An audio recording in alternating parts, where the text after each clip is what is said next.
တငယ်ချင်းများအားလုံးပဲ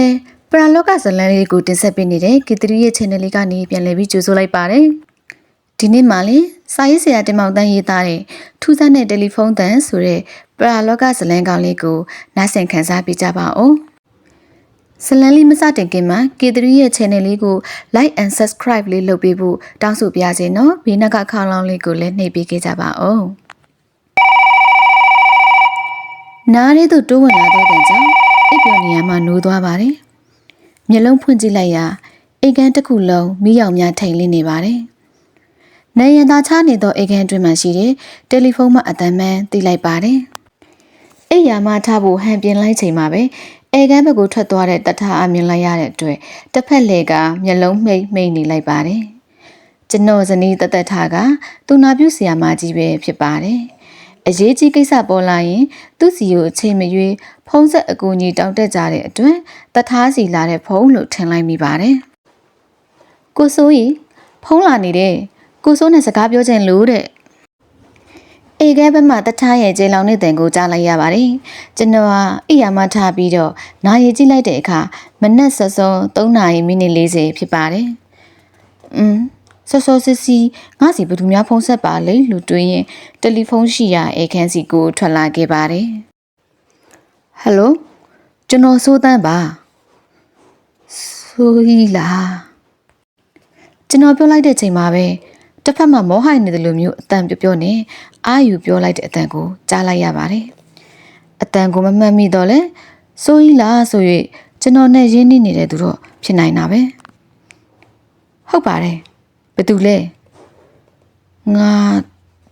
ထွေးမြင့်လေကွာကျွန်တော်ခင်စောတငယ်ချင်းထွေးမြင့်ဖြစ်နေလို့ကျွန်တော်အံ့ဩသွားပါတယ်ထွေးမြင့်လားမင်းဘယ်ရဆက်နေတာလဲတာယာဝတီကဆက်နေတာမင်းနဲ့စကားပြောစရာရှိလို့ဘာပြောမှလဲပြောလीမင်းဒီနေ့မနေ့ငါ့အိမ်ကိုလာခဲ့ပါလားမင်းလာရမယ်ဘာလဲအရေးကြီးလို့လားအရေးကြီးလို့ဖုန်းဆက်တာပေါ့ကွာမင်းကိုရှင်းပြနေဖို့ငါမှချိန်မရအောင်အိမ်ရောက်ရင်သိရမယ်ထွေးမြင့်တယောက်ဘာများအရေးကြီးလို့စောစောဖုန်းဆက်ပါလေလို့ရက်ပြီးတွေးနေလိုက်မိပါတယ်ဟဲ့အောင်စုကြီးလာမလား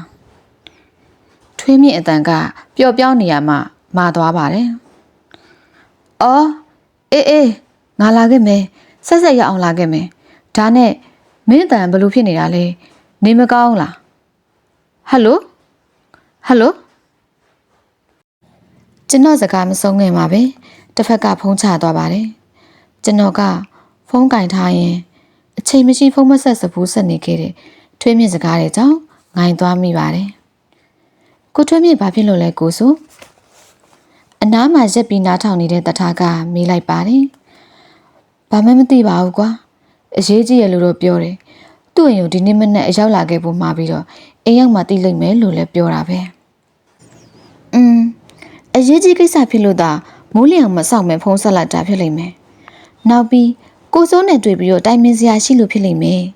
နီလာမြင့်အလုပ်ကိစ္စများလားမသိဘူးဒီနေ့ကိုစိုးအားနေတာပဲတားရီခေါ်ပြီးတော့အိမ်ရောက်ကနေသွားလိုက်ပါလားတထားပြောလိုက်မှပဲကျွန်တော်စိတ်တွေပုံမိုးလှူရှားလာပါတယ်မနေ့စောစော4 နာရီကျော်သွားပြီဖြစ်ပါတယ်တထားရီတားရီကိုနှုတ်ပြီးကားစီစဉ်ထားဖို့ပြောထားလိုက်နော်ဒီလိုပြောပြီးကျွန်တော်အိမ်ငန်းနဲ့ပြန်ဝင်လာခဲ့ပါတယ်ကျွန်တော်နဲ့တားရီစော်မျိုးတန်းတို့အိမ်ရကားနဲ့ထွက်လာတဲ့အချိန်မှာမနေ့6 နာရီကျော်ရှိပါသေးတယ်အေးများတဲ့ဆောင်းရာသီဖြစ်တဲ့အတွက်တလန်းလုံးနှင်းများဝေနေပါတယ်ရန်ကုန်ပြည်ကားလမ်းမကြီးပေါ်သို့ရောက်တဲ့အခါမှာရွှေတောင်ကြီးပမာတပ်ပယ်ကြီးညိုပွဲရာရွှေတကုံစီတော်ကြီးကိုကားနောက်ခံလှမ်းပြီးတော့ဖူးမြော်ကြော်လိုက်ပါသေးတယ်ကျွန်တော်ဟာတားကြီးမောင်းတဲ့ကားပေါ်ကိုလိုက်ပါလာရင်းနဲ့ထွေးမြင့်အကြောင်းကိုပြန်လဲတွေးတောလိုက်မိပါတယ်ကျွန်တော်ရဲ့ဇာတိမွေးရမြေဟာ30မျိုးမြောက်ဖက်အစွန်မှာရှိတဲ့ရက်ကွက်မှာဖြစ်ပါတယ်ငယ်စဉ်တုန်းကပညာသင်ယူခဲ့တဲ့ကျောင်းမှာတာယာဝတီမြို့ကွက်တိရက်ကွက်အတွင်းမှာရှိတဲ့အစိုးရအလေတန်းကျောင်းဖြစ်ပါတယ်အဲ့ဒီကျောင်းမှာပဲတာယာဝတီမြို့မြောက်ဖက်အစွန်ရေဝေရက်ကွက်မှာနေတဲ့ထွေးမြင့်နဲ့တဒန်းနဲ့နေပြီးတော့ပညာသင်ယူခဲ့ပါတယ်တယောက်နဲ့တယောက်ကခင်မေရင်းနှီးခဲ့တဲ့တငယ်ချင်းတွေဖြစ်ပါတယ် ငယ်စဉ်ကစပြီးတော့မခွဲမခွာနေလာကြတဲ့ကျွန်တော်တို့ဟာအရွယ်ရောက်လာတဲ့အခါမှာကွက်တစ်ကျောင်းကနေတာယာဝတီမြို့အမှတ်1အထက်တန်းကျောင်းကိုရောက်ခဲ့တဲ့အထိပဲဖြစ်ပါတယ်အထက်တန်းကျောင်းအောင်မြင်တဲ့အခါမှာကျွန်တော်ကရန်ကုန်မြို့ကိုပြောင်းရွှေ့ပြီးကျောင်းဆက်တက်ခဲ့ပါတယ်ထွေးမြင့်ကတော့တာယာဝတီမြို့မှာကျန်ခဲ့ပါတယ်တမြို့စီခွဲခွာနေကြပေမဲ့စာချင်းအဆက်အသွယ်ရှိနေကြတယ်လို့ထွေးမြင့်ရန်ကုန်ရောက်ရင်ကျွန်တော်စီရောက်လာတတ်ပါတယ်ကျွန်တော်ကလည်းကျောင်းပိတ်ရက်30ကိုပြင်ရင်ထွေးမြင့်စီကိုအဆက်မပြတ်ရောက်၍အတွေ့အကြုံတွေအဖြစ်အပျက်တွေကိုပြောမကုန်နိုင်အောင်ဖြစ်ခဲ့ပါတယ်နောက်ပိုင်းမှာထွေးမြင့်ကတာယာဝတီမြို့မှာရှိတဲ့ရုံးတရုံမှာအလုပ်ဝင်လုပ်ခဲ့ပါတယ်ကျွန်တော်ကလည်းကျောင်းပြီးတော့ရန်ကုန်မြို့မှာအလုပ်ဝင်ခဲ့ကြပါတယ်တာဝန်ကိုစီနဲ့တွေ့ဆုံမှုနေပါသွားခဲ့ပြီမယ်ခင်မမှုမပြတ်အဆက်အသွယ်မပြတ်ရှိနေခဲ့ကြတာပါကျွန်တော်လုံးရပြီး2နှစ်အကြာမှာတထားနဲ့အိမ်အောင်ကြခဲ့တာပါကျွန်တော်နဲ့တထားတို့မင်္ဂလာဆောင်ချိန်တုန်းကထွေးမြင့်ရကြိုတင်ရောက်လာပြီးတော့ကုညီဆောင်ရွက်ပြီးတဲ့အတွက်တထားနဲ့လည်းရင်းနှီးခဲ့ကြပါတယ်ကျွန်တော်တို့မှာတားရီစော်မျိုးတန်းနဲ့သမီးငယ်ချိုမာတန်းတို့မွေးဖွားပြီးတဲ့အထိထွေးမြင့်ရအိမ်အောင်မပြူသေးပါဘူးလူပြိုကြီးအဖြစ်နဲ့မိဘတွေကိုလှုပ်ကြွေနေထိုင်နေခဲ့တာပါထွေးမြင့်အသက်30နာနီးမှအိမ်အောင်ပြုခဲ့တာပါသူနဲ့အိမ်အောင်ပြုတဲ့သူကတော့ကျွန်တော်တို့ငယ်စဉ်ကွက်တစ်ကျောင်းမှာစာသင်ယူခဲ့တဲ့အချိန်ကအတူတူနေပြီးတော့ရင်းနှီးဘူးတဲ့မထွေးနုဆိုသူဖြစ်ပါတယ်မထွေးနုကထွေးမြင့်နဲ့တရုံနဲ့အတူတူလောက်ကင်နေတဲ့အပြိုကြီးဖြစ်ပါတယ်သူတို့မင်္ဂလာဆောင်စဉ်ချိန်တုန်းကကျွန်တော်နဲ့တထားတို့ကြိုတင်သွားပြီးတော့ကုညီဆောင်ရွက်ပေးခဲ့ပါတယ်အဲ့ဒါကြောင့်မလို့တထားနဲ့မထွေးနုတို့ကလည်းရင်းနှီးသွားခဲ့ပါတယ်ထွေးမြင့်အိမ်အောင်ပြုတ်ပြီးတော့မထွေးနုနေထိုင်ရာကွက်တစ်ရက်ကွက်နေအိမ်မှာလိုက်ရနေပါတယ်အိမ်တောင်အသီးသီးကျသွားပြီမယ်အိုးအိမ်ကိုစီမိသားစုကိုစီနဲ့ကျွန်တော်တို့ဟာညီကိုအရင်ဘက်မှာချစ်ခင်ကြတဲ့ကဲ့သို့ပဲမိသားစုချင်းချင်းကလည်းဆွေမျိုးရင်းချပမှာတော်လာလာနေထိုင်ခဲ့ကြတာပါကျွန်တော်မှာသားတယောက်နဲ့သမီးတယောက်မွေးဖွားတယ်လို့ထွေးမြင့်တို့မှလည်းနီလာမြင့်နဲ့ကြည်ပြမြင့်ဆိုတဲ့သမီး2ယောက်မွေးဖွားခဲ့ပါတယ်သားသမီးတွေကလည်းကျွန်တော်တို့တွေလိုပဲခင်မင်ရင်းနှီးခဲ့ကြပါတယ်အခုခါမှာတော့ကျွန်တော်တို့အသက်50ကျော်60ပတ်ဝန်းကျင်ရောက်လာခဲ့ကြပြီဖြစ်ပါတယ်ကျွန်တော်မှာကျွန်တော်တို့ဇနီးမောင်နှံဝင်ငွေအပြင်သားနဲ့သမီးကလည်းဘွဲ့ရအလုပ်တွေလည်းကိုစီရကြပြီဖြစ်တဲ့အတွက်စီးပွားရေးအဆင်ပြေစွာနေထိုင်နိုင်ခဲ့ပါတယ်ထွေးမြင့်တို့မှာတော့သူတို့2ဦးဝင်ငွေနဲ့အိမ်နောက်တာဝန်ထိမ့်သိမ်းနေနိုင်ခဲ့ပြီမယ်အရွယ်လွန်မှအိမ်အောင်ကြခဲ့တဲ့အတွက်မွေးဖွားခဲ့တဲ့သမီးတွေကငယ်နေပါသေးတယ်သမီးတွေစားဝတ်နေရေးအပြင်ပညာရေးအတွက်ချိုးချံချွေတာသုံးဆွဲနေကြရတာပါနောက်ပိုင်းမှာမထွေးနုကကျန်းမာရေးမကောင်းတဲ့အတွက်အလုပ်ထွက်လိုက်ရပါတယ်အိမ်နောက်စုတစ်ခုလုံးရဲ့တာဝန်ဟာထွေးမြင့်ထံကိုပုံကျလာပါတယ်ရုံးလုပ်ငန်းအပြင်အခြားလုပ်ငန်းတွေကိုလည်းရှာဖွေလုပ်ကိုင်နေရပါတယ်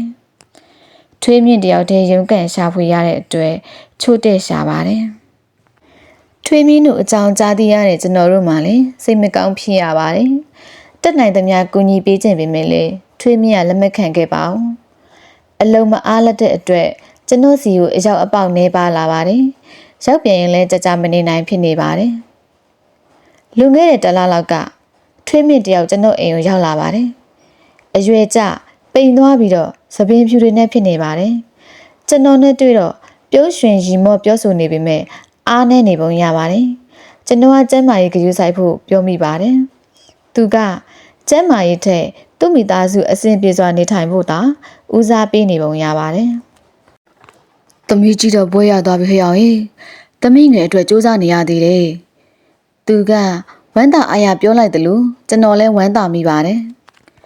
ဒါဖြင့်မင်းတို့အထောက်အကူရအောင်နေလာမင်းကိုအလုပ်ရှာပေးလိုက်ပါလားငါလည်းသမီးနဲ့တင်ရောမဲ့လှုပ်ရှားနေတယ်အလုပ်ရရင်ကျင်းတတ်ပါပြီကွာဒါမှငါတို့အတွက်မဟုတ်ပါဘူးသူတို့နောင်ရွအတွက်ပါဆိုရသမီးတွေအတွက်အနစ်နာခံတဲ့ထွေးမြင့်ပါလားလို့တွေးလိုက်မိပါတယ်ထွေးမြင့်အတွက်အကူအညီပေးဖို့အကြံပေါ်ပေါက်လာပါတယ်ကျွန်တော်ပေးမဲ့အကူအညီကိုလက်ခံပါမှာမလားလို့လည်းတွေးမိပါတယ်ထွေးမြင့်ကသူများသာအနစ်နာခံကူညီပေးခြင်းနဲ့စိတ်ဆန္ဒရှိခဲ့တာသူများရဲ့အကူအညီလက်ခံမှုနေပါကြောင်းသိနေပါတယ်ဒါကြောင့်မို့လို့သူနားလေသဘောပေါက်အောင်ရှင်းပြပြီးတော့ကူညီပေးမယ်လို့စိတ်ကူးလိုက်ပါတယ် တငယ်ချင်းမင်းနဲ့ငါညီကိုအရင်တွေလို့ခင်မင်ချစ်တဲ့တငယ်ချင်းတွေနော်ငါရဲ့မိသားစုနဲ့မင်းရဲ့မိသားစုကလည်းဆွေမျိုးအရင်တွေလို့နေကြတာဒီလိုနေလာခဲ့တော့ငါရဲ့မိသားစုအရေးကလည်းမင်းရဲ့မိသားစုအရေးပဲမင်းရဲ့မိသားစုအရေးကလည်းငါရဲ့မိသားစုအရေးပဲတယောက်နဲ့တယောက်ကိုညီဆောင်မကြည့်ရှုရမယ်တာဝန်တွေရှိကြတယ်ဒါမှမိကောင်းဆွေကောင်းပြီးတာဒါကြောင့်မို့လို့ငါတက်နိုင်တဲ့ဘက်ကကိုညီမကိုတော့လက်ခံစေခြင်းတယ်မင်းတို့မိသားစုအဆင်ပြေပြေနေသွားနိုင်အောင်မြင်စေခြင်းတယ်မင်းကလည်းအသက်အရွယ်ရလာပြီဆိုတော့အရင်လိုအလုပ်လုပ်နိုင်တော့မှာမဟုတ်ဘူးလေမိသားစုစားဝတ်နေရဲ့အပြင်မင်းသမီးအငယ်ရဲ့ပညာရေးကလည်းရှိသေးတယ်လေအဲ့တော့မင်းရဲ့သမီးနီလာမြောင်အလုပ်ရဖို့ငါတို့ရှာပေးမယ်ငါတို့အိမ်ကိုပို့ထားလိုက်စားဝတ်နေထိုင်ရစားပြီးဘာမှပူပင်စရာမလိုငါတို့တာဝန်ယူမယ်အလုပ်ရရင်လည်းငါ့အိမ်မှာနေလို့ရတယ်မင်းတို့ကိုထောက်ပံ့နိုင်အောင်ဆောင်ရွက်ပေးမယ်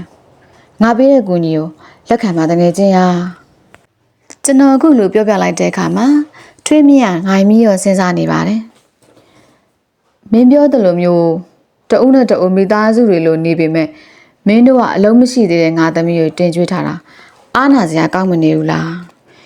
ငါရဲ့သမီးနီလာမြင့်ကလည်းဒီလိုနေတတ်မှာမဟုတ်ဘူးဟာဘာမှအားနာစရာမလိုဘူးလို့ငါပြောနေတယ်မဟုတ်ဘူးလားကွာအလောက်ကလည်းငါသမီးတို့ကုမ္ပဏီမှာဘွဲရကွန်ပျူတာကျွမ်းကျင်အမျိုးသမီးတွေလိုအပ်လို့ခေါ်ဖို့စီစဉ်နေတယ်လို့ကြားတယ်သမီးငယ်ချိုမတန်းအောင်လည်းငါပြောထားမယ်လေနီလာမြင့်ကိုခေါ်ထားပြီးတော့ကွန်ပျူတာသင်တန်းအောင်ရင်အလုပ်ရဖို့အဆင်ပြေသွားမယ်ဒါကြောင့်ငါပြောတာအဲ့ဒီကုမ္ပဏီမှာအလုပ်ရသွားရင်အသွားပြန်ညီမ2ယောက်ဆိုတော့ပိုကောင်းတာပေါ့မဟုတ်ဘူးလားအေးပါကွာမင်းတို့အတွက်တာဝန်မကြီးဘူးဆိုရင်တော့မင်းအကြံလက်ခံလို့မင်းတို့စီသမီးကြီးပို့ပြီးတော့အပ်ထားပါမယ်ဒီလိုကူညီပေးတဲ့အတွက်ကျေးဇူးလည်းတင်မိပါတယ်ဆိုကြီးရယ်ဒါမဲ့1 လလောက်တော့စောင့်စေချင်သေးတယ်ကျွန်တော်စကားကိုလက်ခံသွားတဲ့အတွက်ကျွန်တော်ဝမ်းသာသွားမိပါတယ်အဲ့ဒီနေရာကျွန်တော်နဲ့ထွေးမြင့်ရှိုးဝင်အောင်စကားတွေပြောပြီးနေ့လယ်စာစားပြီးသူပြန်မဲ့ကားကိတ်အထီးလိုက်ပို့ပေးလိုက်ပါတယ်ဝမ်းသာပီတိဖြစ်နေတဲ့ထွေးမြင့်အပြုံးမျက်နှာကိုယနေ့ထိမမေ့မပြောက်ဆွဲနေမိပါတယ်နောက်အတိတ်ကပုံရိပ်များအားအောက်မေတ္တရိယကတွေးရင်လိုက်ပါလာခဲ့ရာ30မြို့အတွင်းသို့ရောက်လာပါတယ်ကျွန်တော်မိဘတွေအိမ်မှာခဏရနာပြီးတော့တာယာဝတီမြို့ဘက်ကိုဆက်လက်ထွက်ခွာလာခဲ့ပါတယ်ကျွန်တော်တို့ကရန်ကုန်ပြည်ကားလမ်းမကြီးရနေပြီးတော့တာယာဝတီမြို့ဈေးလမ်းအတိုင်းဝင်လာခဲ့ပြီးကွက်တိရက်ကွက်အတွင်းကိုချိုးကွေ့ဝင်လာခဲ့ပါတယ်ထွေးမြင့်တို့အိမ်ရှိမှာကားရက်ပြီးတော့ကျွန်တော်ကအင်ချန်ထဲကိုလှမ်းကြည့်လိုက်ပါတယ်အရင်ကကျွန်တော်ကားလာရင်ထွေးမြင့်ကပြတလဲထွက်ပြီးတော့စီးကြိုနေကြပါအခုတော့အိမ်သားတွေတယောက်မှမတွေ့မမြင်ရတယ်လို့အိမ်ရှိမှာလူ၄-5 ယောက်မြင်ရလို့ထိတ်ခနဲဖြစ်သွားမိပါတယ်ကျွန်တော်နဲ့သားကြီးတို့ကားပေါ်ဆင်းရွရက်လိုက်တဲ့ခါမှာထွေးမြင့်ရောက်ဖအေးမြင့်တယောက်ကျွန်တော်တို့ရှိရာခတ်တွတ်ရှောက်လျက်ထွက်လာပါတယ်ဟာကိုစိုးတန်စောစောရောက်လာပါလားဘသူအကြောင်းကြားလိုက်တယ်လဲအေးမြင့်ကကျွန်တော်အားပြောနေစဉ်အိမ်ပေါ်မှနီလာမြင့်နဲ့ကြည်ပြမြင့်တို့ကြပြကြရဆင်းရထွက်လာရင်သမီးတို့တော့ဒုက္ခရောက်ပြီးဥရဲ့ဖေဖေမရှိတော့ဘူးမထင်မှတ်ထားတဲ့စကားကိုကြားလိုက်ရတဲ့အတွက်ရင်ထိတ်ပြီးအံ့အားသင့်သွားမိပါတယ်ဘလို့သမီးတို့ဖေဖေမရှိတော့ဘူးဟုတ်လားဘလို့ဖြစ်လို့လဲကျွန်တော်ကအတန်တုံစွာဖြင့်မေးလိုက်မိပါတယ်အမလေးကိုထွေးမြင့်ရဲ့ရှင်းချစ်ဆောင်တကယ်ချင်းလာပြီလေထားကြပါဦးလားအိမ်ပေါ်မှာမထွေးနှုတ်အော်ရင်ကိုတန်းထွက်ပေါ်လာပါတယ်ထွေးမြင့်ဆုံးသွားတာကိုသိလိုက်ရတဲ့ကျွန်တော်ရင်ထဲမှာစွတ်တက်လာပြီးရိုင်သွားတဲ့အတွက်ကားကိုလှည့်ပြီးကင်လိုက်ရပါတယ်ကျွန်တော်နာမှာရက်နေတဲ့သားကြီးကလည်းမျက်နှာမကောင်းဖြစ်နေပါတယ်နီလာမြင့်နဲ့ကြည်ပြမြင့်တို့ကလည်းစိုက်ကာငုံနေကြပါတယ်ကဲလာအိမ်ပေါ်သွားကြမယ်အေးမြင့်ပြောလိုက်တော့မှအိမ်ပေါ်တက်ဖို့တတိယလာပါတယ်နီလာမြင့်နဲ့ကြည်ပြမြင့်တို့ကကျွန်တော်ကိုတွဲပြီးအိမ်ပေါ်တက်လာကြပါတယ်အိမ်ရန်တွင်းမှာမထွေးနုနဲ့သူတို့ဆွေမျိုးတွေကလည်းကြိုဆိုကြပါတယ်ကျွန်တော်ကအိမ်လေခန်းကတင်ပေါ်မှာတရွေ့ပြင်ဆင်ထားတယ် ထွေးမြင့်ရုပ်အလောင်းစီရာကိုလှမ်းလာခဲ့ပြီးတော့မျက်နှာပေါ်ဖုံးအောင်ထားတဲ့ဘဝဖြူကိုဖယ်ကြည့်လိုက်ပါတယ်ထွေးမြင့်ရဲ့မျက်နှာကခြောင်ပြီးတော့ပိန်ကျနေပါတယ်ငယ်ရုပ်လုံးဝမရှိတော့ပါဘူးဘဝကိုကြမ်းတမ်းစွာရုန်းကန်သွားခဲ့ရတဲ့ထွေးမြင့်ရဲ့မျက်နှာကိုငုံကြည့်ပြီးဝမ်းနဲ့စိတ်တို့နဲ့မျက်ရည်တွေစီးကျလာပါတယ်ငါရောက်တဲ့အထိစောင့်မအောင်လားတငယ်ချင်းရဲ့ဖြစ်မှဖြစ်ရလေကျွန်တော်ဟာပြောရင်ဝမ်းနဲ့လာတဲ့စိတ်ကြောင့်ငိုချလိုက်မိပါတယ်တားကြီးကကျွန်တော်လက်ကိုဆွဲခေါ်ပြီးသွားပါတယ်ကျွန်တော်ကလိုက်ပါလာရင်းနဲ့နောက်သို့လှည့်ကြည့်တဲ့အခါမှာနီလာမြင့်ကထွေးမြင့်မျက်နှာပေါ်ကိုပဝါဖြူလေးပြန်အုပ်ပေးလိုက်ပါတယ်မြင်မြန်ဆက်ဆန်ဘလို့ဖြစ်သွားလဲမထွေးနုရဲ့ဒီလောက်ကျမ်းမာရေးချော်ရွံ့နေမှငါမသိဘူးငါ့ကိုအကြောင်းကြားလိုက်ရောပေါ့တလောကငါရှိလာသေးတယ်မထင်နိုင်စရာပဲကျမတို့လည်းဒီလိုဖြစ်မယ်လို့မထင်မိပါဘူးကိုစိုးတန်ရင်ကျမ်းမာရေးမကောင်းတာတော့ကြာပြီတွာလာလောက်ကင်နေတော့ကောင်းတယ်လို့ပဲထင်မိတာတရက်နှစ်ရက်အတွင်းမှာတော့ရင်ထဲကအောင့်နေအသက်ရှူမဝဘူးလို့တော့ပြောတယ်ကျမတို့ကအလုပ်ပင်မလုပ်ဖို့ပြောပါတယ်မရဘူးမနေ့ညနေကတော့အရန်မောလာလို့ဆေးကမ်းမှာဆေးသွားထိုးပေးလိုက်သေးတယ်ဆေးထိုးပြီးပြန်လာတော့ကျမကိုဆေးမှန်တောက်ဖို့တမီးတွေကိုခရူးဆိုင်ဖို့မှာတယ်သမီးတွေကိုလည်းကျမစကားနားထောင်ပြီးလိမ်ပါဖို့သမီးကိုလည်းကိုစိုးတန်းတို့ရှိမှအပ်ပြီးအလုပ်လုပ်ဖို့ကျမကိုစောင့်ရှောက်ဖို့သမီးငယ်ရဲ့ပညာရေးကိုပြီးတဲ့အထိတာဝန်ယူဖို့သမီးငယ်ကိုစာကြိုးစားဖို့အိုးစုံနေတာပဲစကားတွေအရင်မပြောတဲ့ကိုထွေးမြင့်ဟာအဲ့ဒီအခါမှာအရင်စကားပြောတယ်ကျမနဲ့သမီးတွေကလည်းသူစိတ်ချမ်းသာအောင်ပြောတဲ့အတိုင်းလိုက်နာပါမယ်စိတ်အေးထားပါမပူပါနဲ့လို့ပြောလိုက်တယ်ဒီလိုနဲ့ညာဦးပိုင်းမှာသူအိပ်ပျော်သွားတယ်ညနေပိုင်းရောက်လာတော့အမောဖောက်လာပြန်ရောဆေးကန်ပေးတဲ့အဆေးတိုက်လိုက်တော့တက်တာလာပြန်တယ်တက်တာလာပြန်တော့လေကျမတို့ပထမပြောတဲ့စကားတွေပဲပြောပြီးထက်ကမှားနေတယ်မင်းတို့ဒီတိုင်းထားမှစိတ်မချဘူးစိုးကြီးနဲ့တွေ့ကျင်တယ်စိုးကြီးကိုမှားစရာပြောစရာတွေရှိတယ်ပြောကျင်တယ်လို့လည်းပြောတယ်သမီးတို့ကလည်းအဖေမရှိရင်စိုးကြီးစကားကိုနားထောင်ပါသူစီမံဆောင်ရွက်ပေးတယ်လို့လောက်ကင်နေထိုက်ပါငါစိုးကြီးနဲ့တွေ့မှဖြစ်မယ်လို့ပြောတယ်ဒီလိုပြောရနေပဲအမောဖောက်ပြီးတော့ပိုးဆိုးလာတယ်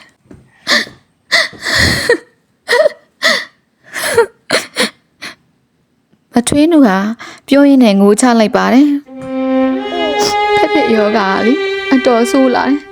သမီးတို့လည်းညနေပိုင်းရောက်နေတော့ဘလို့မှမလုပ်တတ်ဘူးဘဲမှလည်းမထွက်ရကြဘူးအဲ့လိုနဲ့မနေ့3 နာရီမိနစ်20မှာအသက်ရှူရဆုံးသွားတာနီလာမြင့်ကဆက်ပြီးပြောပြပါတယ်ဘာဘလို့ထွေးမြင့်ဘယ်အချိန်မှဆုံးတာလဲမနေ့3 နာရီမိနစ်20မှာပါသမီးရနိုင်ကြည့်ပြီးမှတ်ထားလိုက်တာဘလို့လဲမနေ့ကငါးစီကိုဖုံးဆက်လာတယ်အတန်းအားမရှိတယ်လို့နဲ့လေတန်းပြော့နေတယ်ဘသူလဲလို့မျိုးတော့ထွေးမြင့်တဲ့အရေးကြီးကိစ္စရှိလို့ဒီနေ့မနေ့အိမ်ကိုရောက်လာခဲ့ဖို့ပြောတယ်ဘာကိစ္စလဲလို့မေးလိုက်တော့မင်းအိမ်ကိုရောက်ရင်သိလိမ့်မယ်လို့ပြောတယ်လာခဲ့ဖို့လည်းအတန်မှားနေတယ်လာခဲ့မယ်ပြောမှဖုံးချသွားတာငါလည်းအကြောင်းထူးတယ်ထင်ပြီးတော့မနေ့စောစောထွက်လာပြီးရောက်လာတာထွေးမြင့်စီကဖုံးလာတဲ့အချိန်က3 နာရီမိနစ်40ပဲရှိသေးတယ်ကျွန်တော်ပြောလိုက်တဲ့အခါမှာအားလုံးပဲအံ့ဩသွားကြပါတယ်သမီးတို့ကဦးစီအကြောင်းမကြားရသေးခင်စောစောရောက်လာလို့အံ့ဩနေတာဘလို့များသိပါလဲလို့ကြည်ပြမြင့်ကပြောလိုက်ပါတယ်အဖေကိုအရန်ခင်တယ်လို့အားကိုးပုံလည်းရတယ်ဒါကြောင့်အတီးဖေးအကြောင်းကြားတာဖြစ်လိမ့်မယ်တားရီစော်မျိုးတန်းကဝင်ပြောပါတယ်အော်ထွေးမြင့်သူ့ရဲ့မိသားစုပေါ်တန်ရောစင်ကြီးလာပါလားသူမရှိရင်ဒုက္ခရောက်မှာဆိုလို့မထွေးနုနဲ့သမီးတွေကိုစိတ်မချနိုင်ပဲပြောဆိုမှားသွားသေးတယ်သူ့မိသားစုကိုကြီးစုဆောင်ရှောက်ဖို့ငါ့ကိုအားကိုးပြီးတမလွန်ရောက်ချိန်မှာတော့အတိပေးလာကြည့်ခိုင်းပါလားလို့တွေးလိုက်မိပါတယ်ကျွန်တော်ဟာဝိုင်းဖွဲ့စကားပြောနေရထပြီးထွေးမြင့်ရုံအလောင်းစီရသို့လှည့်လာခဲ့ပါတယ်ကတင်ရှိမှရက်လိုက်ပါတယ်တငယ်ချင်းထွေးမြင့်ငါစီကိုဖုံးဆက်အကြောင်းကြားတာငါသိပါပြီကွာမင်းနဲ့ငါငငယ်တဲ့ကညီကိုရင်းတွေလိုချစ်ကြတဲ့တငယ်ချင်းတွေလေမင်းမရှိတော့ပေမဲ့မင်းရဲ့မိသားစုတွေကိုငါစောင့်ရှောက်သွားမှာပါ နောက်ကျောင်းတွေကိုပူပင်စိတ်မချဖြစ်မနေပါနဲ့မင်းလိုရာကိုအေးချမ်းစွာသွားပါတငယ်ချင်းကျွန်တော်ဟာဝမ်းနည်းစွာဖြင့်ပြောလိုက်ပါတယ်တငယ်ချင်းတို့ဤစာရေးဆရာတင်မမောက်တန်းရေးသားတဲ့ထူးဆန်းတဲ့တယ်လီဖုန်းတန်ဆိုတဲ့ဇာတ်လမ်းလေးကတော့ဒီမှာပဲပြီးဆုံးသွားပါပြီစုံထိနားဆင်အားပေးတဲ့အတွက်ကျေးဇူးအထူးတင်ပါတယ်နော်နောက်ထပ်လဲဇာတ်လမ်းကောင်းလေးတွေကိုစူးစမ်းပြီးတင်ဆက်ပေးသွားအောင်ပါနော်